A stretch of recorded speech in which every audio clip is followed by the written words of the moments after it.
Alrighty, well, back by absolutely no demand at all. Here we go with the second official commercial review done by me, a 15-year veteran of commercial directing.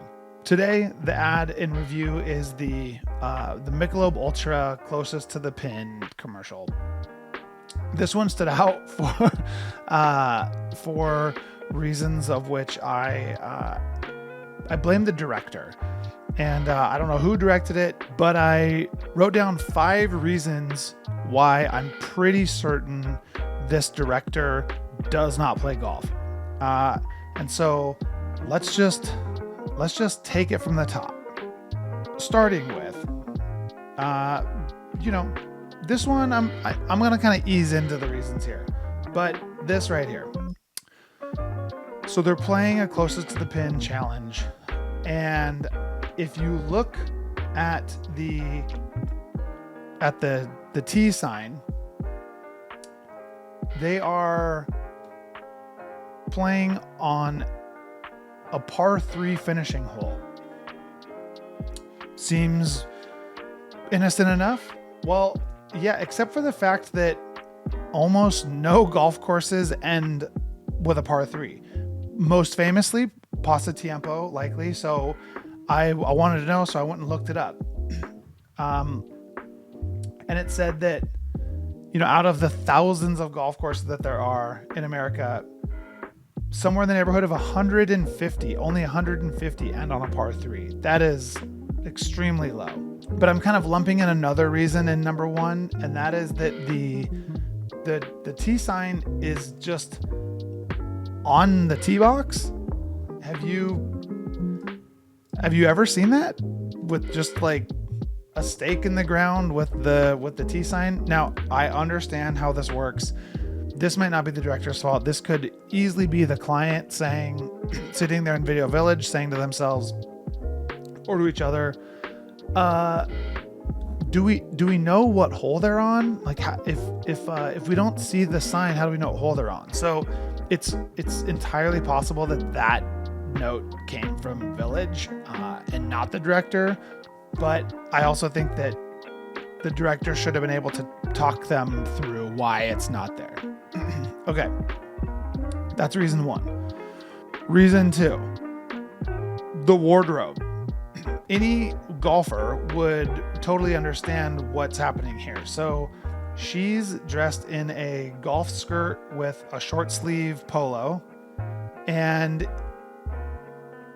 looks like a nice sunny day, probably actually a relatively warm day. And in fact, if you look in the background here, you can see these golfers. They look like they're in short sleeves too. I guess I can't really tell with the guy in the blue. But then you look at him, my man here, he's in trousers and a slicker. Like how did those two get matched up? Like, how is she completely dressed for warm weather summer golf and he looks like he's avoiding a rainstorm? If I was directing this, the first thing that I would have said to the wardrobe department is, it's a bright sunny day. Him in trousers and a pullover doesn't match against her polo and skirt. Like, that's an obvious catch. So that's reason 2. I do not think that the director is a golfer. Reason 3, she's using a driver. That's not that uncommon for older people, for sure, to hit driver into a par 3. So I'll kind of give it a pass on that. But traditionally, if she was playing from her tee boxes, she wouldn't have a driver. That's an iron shot. And along with that is this grip. Now, chat, I'm going to be honest. That's how I grew up playing golf. So, I'm not going to be too critical on that. But, a lot of the times what happens in casting when you're casting for a commercial, especially because the roles, they're not extremely critical, because these commercials, this one's only 15 seconds, but like commercials are typically only like 30 seconds. So you can kind of get away with kind of fudging it a little bit. But what happens all the time in casting, especially with sport or like active maneuver roles, is you're casting from modeling agencies, not from like a actor or talent, because you want them or you need them to do something that's a little more sporty. So as a model, a lot of the times what they end up doing is they'll say like, yes, I ski. Yes, I golf. Yes, I play tennis. Of course I can throw a football. And we all know that the gif of that, the guy playing quarterback. If I can find it, I'll insert it here. But